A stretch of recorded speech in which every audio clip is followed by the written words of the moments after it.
family vanished in the Rockies. A drone spotted their car buried in snow years later. The snow hadn't stopped since morning. The cold wind descending from the mountainside felt as if it would freeze the fingers. The sky was gray, the light was dim, and in the distance, the branches of the trees on the slopes of the Rocky Mountains were bent under the weight of the snow. The road was nearly empty, with only an occasional car passing by, the sound of crushing ice under its wheels swallowed by the white silence. Melanie Harris stood by the window, wiping away the frost on the glass with her fingers, but her gaze was fixed far away, though it was warm inside the house. Her eyes held lines of anxiety. James had not yet returned.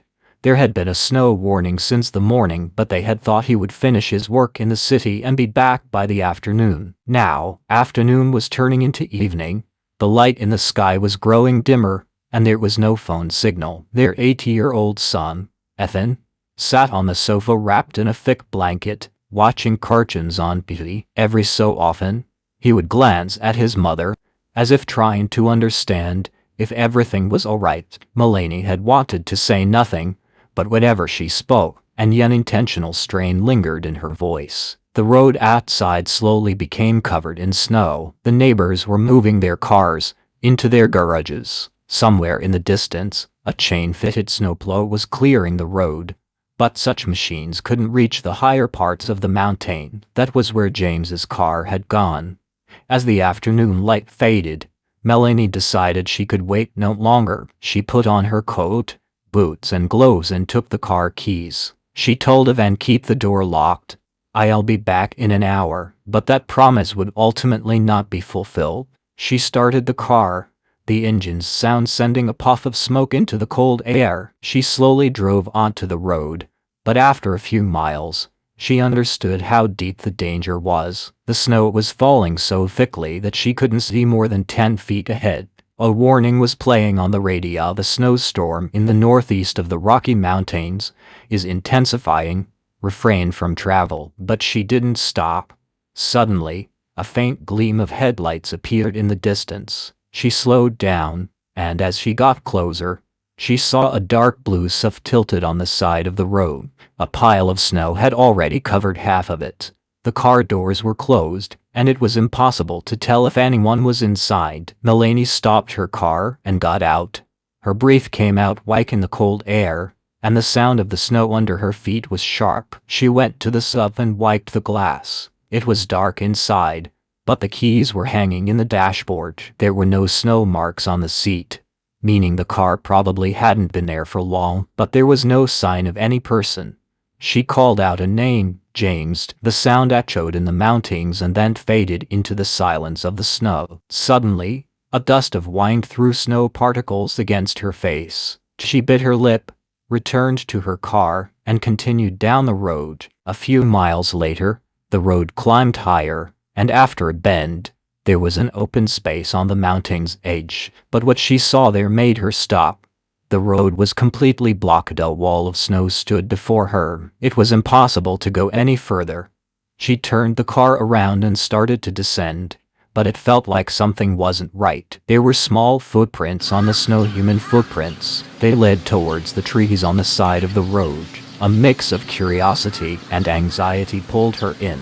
As soon as she entered the trees, the sound of the wind grew louder, and the light became even dimmer. After a few hundred feet, she suddenly saw a red scarf stuck in the snow, dangling lightly from a branch. It wasn't James's, but Melanie knew it belonged to their daughter, Lily. Lily wasn't with her today. She was supposed to be at a friend's house. But if this scarf was here, what did it mean? A suppressed panic grew inside Melanie's chest. She took the scarf in her hand and returned to the car. The sky was almost dark by again, and the snow was falling even faster. Melanie never returned that night.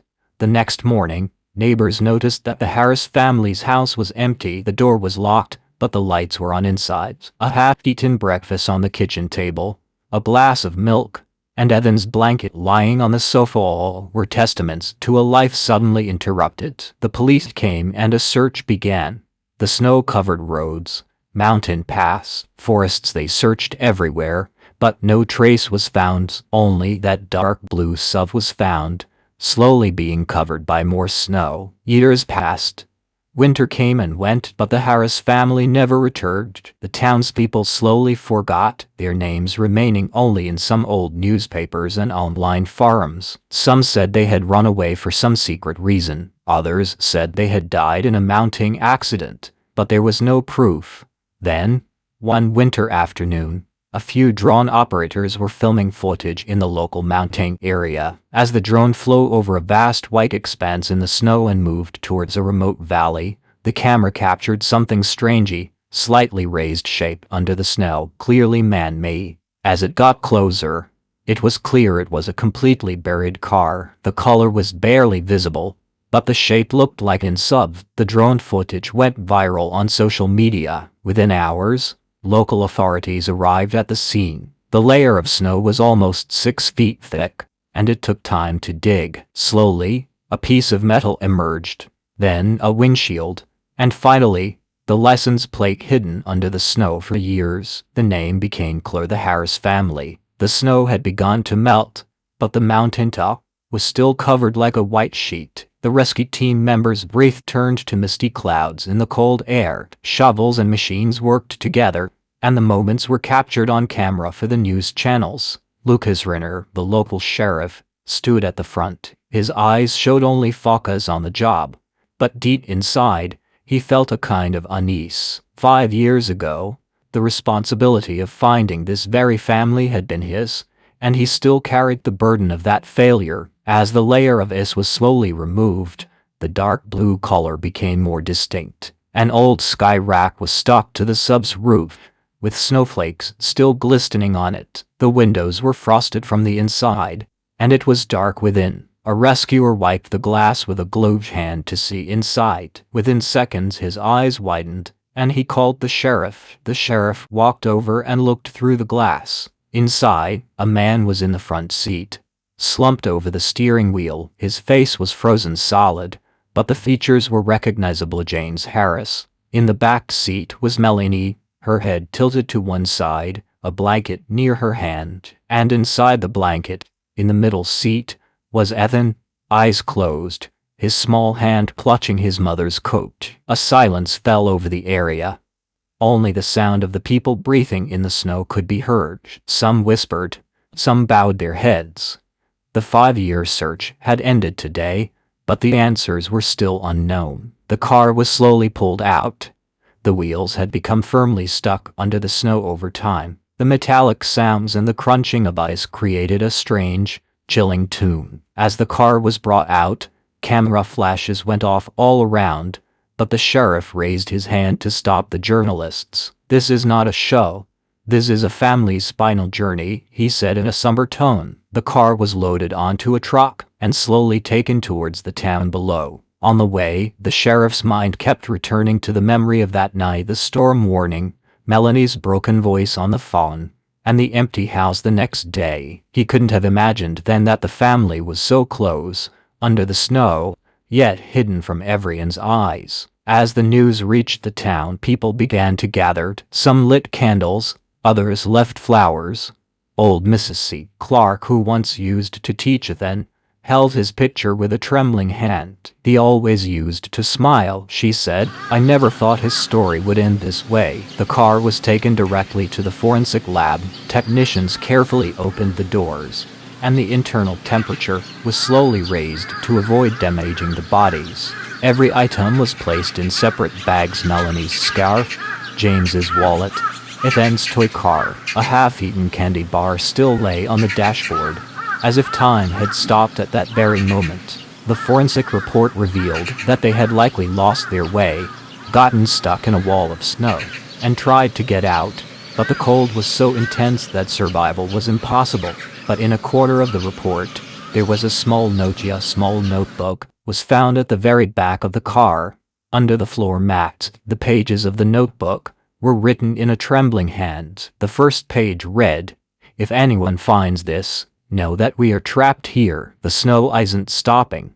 We are trying to stay warm." The following pages detailed their last days. How James tried to start the car, but the battery was dying. How Milady sang songs to Ethan to keep him calm, and on the last page, just a few words are together, there is no fear. Sheriff Lucas held the notebook for a long time in silence. He felt that they might remain in this silent mountain forever covered in snow, but immortal in memory. The story doesn't end here. A few weeks later, local historian Hannah Moore, while researching the incident, found an old map showing a small camp from the 1970s next to this mountain road, which was later destroyed in a storm. And surprisingly, the Harris family's car was found at that exact spot. No one knows how they ended up on that path or why the ups had led them astray. Hannah watched the drone footage repeatedly and noticed something strange. A few feet away from the sub there was a long, thin line in the snow, as if someone had left footprints, but they were much longer than a human's and hadn't sunk completely into the snow. It was as if something had once walked lightly on top of the ice. When she showed this footage to the local authorities, they said it was probably a camera glitch, but Hannah didn't believe it. She dug deeper, looking into old tales, and learned that strange disappearances had been happening in this mountainous area for many years. Hunters had said they saw human-like shadows in the snow that would suddenly vanish during a storm, but all these stories remained without proof. The Harris family's car is now kept in the local museum, a silent witness to their final journey in the snow. Every day, tourists come, touch the car's glass, as if searching for a touch of the past. Sheriff Lucas goes there sometimes. One night, when the museum was almost empty, he was standing beside the car. The light was dim, and a light snow was falling outside. At that moment he could have sworn a voice came from inside, very faint, but clear. "We are here." Sheriff Lucas' lips went dry. He quickly looked behind him, but the museum hall was empty. The lights flickered, and the reflection of the outside snow on the sub's glass shimmered, as if someone was moving inside. A few seconds later, everything fell silent. He thought it might be his imagination. The pressure of a 5-year case, countless interviews, photos of the deceased, and the unfinished answers spinning in his head must have caused it. But it didn't feel like just imagination. The very next morning he set off for the mountains. There was no official reason for a new search, but something inside was pulling him. In the valley where the sub was found, much of the snow had now melted. The place was strangely silent. No bird calls, no sound of the wind, just the occasional dripping sound of melting snow in the distance. He tried to measure the footprints, the ones seen in the drone footage, but the melted snow had blurred the lines. Still, there were some disordered marks on the ground, as if something large had been dragged. The marks led into the trees, and there, he found the ruins of an old wooden cabin. The wood had rotted, covered in moss, and the roof had collapsed. Lucas went inside. The smell of dust and rotten wood made it hard to breathe it. In a corner was an old iron bed, a chimney beside it, and pieces of broken glass scattered on the floor. Peeking inside the chimney, something caught his eye, something black, round, and hardened by the cold. He pulled it out with his hand. It was an old thermos. Engraved on it were the letters, Olyike. Lucas' brow furrowed. Whose could this be? The report mentioned no such item. He opened the thermos. Inside was something like dried leaves, but the smell was strange, faintly sweet, yet mixed with a kind of metallic sharpness. Behind him, there was a soft, muffled sound on the snow, like the sole of a boat pressing into the ice. He turned around, but saw no one. The cabin door was open, casting a white light outside. The snow glittered, but for a moment, the air seemed to stand still. In the afternoon, he marked the cabin's location on his maps and returned to town. He sent the thermos to forensics, but they reported that the substance inside was not any known plant or chemical. The report stated, "Unknown organic material, sample preserved." When Hannah Moore heard the news, she immediately met with Lucas. They started digging through old archives, looking at the missing person cases from the 1970s in this area. One report mentioned that a local mountain guide, Lionel Harper, was last seen right near that cabin during a storm. He was never found, and a few years later, His family left the mountains. They lay engraved on the thermos might be his initials. Night had fallen. Lucas sat in his office, looking at the old photos of the Harris family, the missing guide, and the cabin ruins. Suddenly, a scratching sound came from outside, as if someone was slowly dragging their nails across the door. He got up and opened it. No one was there, but on the floor was a small patch of snow, leading inside in a straight line. The next morning, Lucas, Hannah, and 2 rangers went back to the cabin. They started searching the area around it and found a small metal box under the snow. Inside were several old black and white photos of winter scenes with human-like shadows in the snow, but in each picture, the shape of the shadow was different. Human-like, but the face was never visible. Hannah held the photos and took a slow breath. "Do you realize what this means?" Her voice was dry. Lucas said nothing, but the unease inside him grew stronger. As they were returning to town, clouds were gathering over the mountains, as if another snowstorm was about to begin. A warning started playing on the radio, and a strange chill descended on that wasn't just from the cold. That night, an old hunter in a bar at the edge of town told a story. He said that while hunting in the mountains during a storm, he saw 3 figures standing in the distance: a man, a woman, and a child. They were dressed in white, motionless in the snow, with completely empty eyes. When he shouted and called out to them, they slowly faded into the trees. Lucas fell silent hearing this story. Outside, the snow was falling, just as it had 5 years ago when the Harris family disappeared, and he felt that something was starting all over again.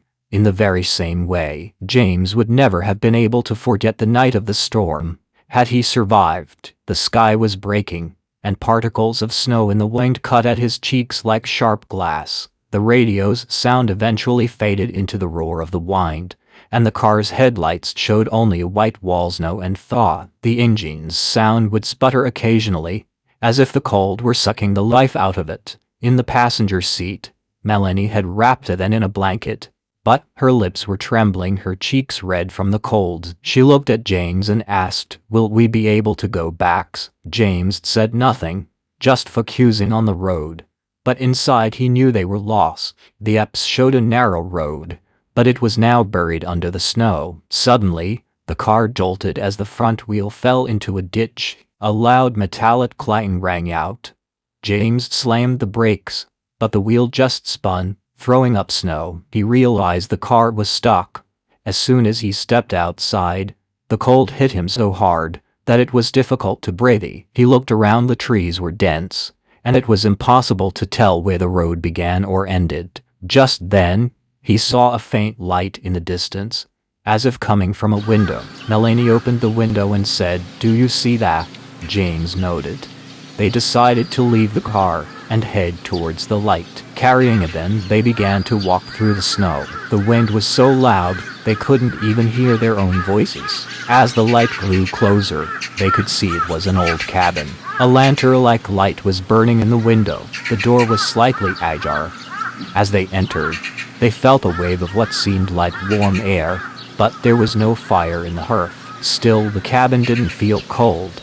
Someone was sitting in a chair in the corner, a tall figure wearing a coat and hat, his face hidden in shadow. He said nothing, just gestured with his hand for them to sit. James and Melanie hesitated at first, but exhaustion and cold had robbed them of their ability to think. As they sat, the chair creaked, and the man slowly stood up. His eyes were pale as ice, his lips colorless. He slowly walked to the door but didn't go outside.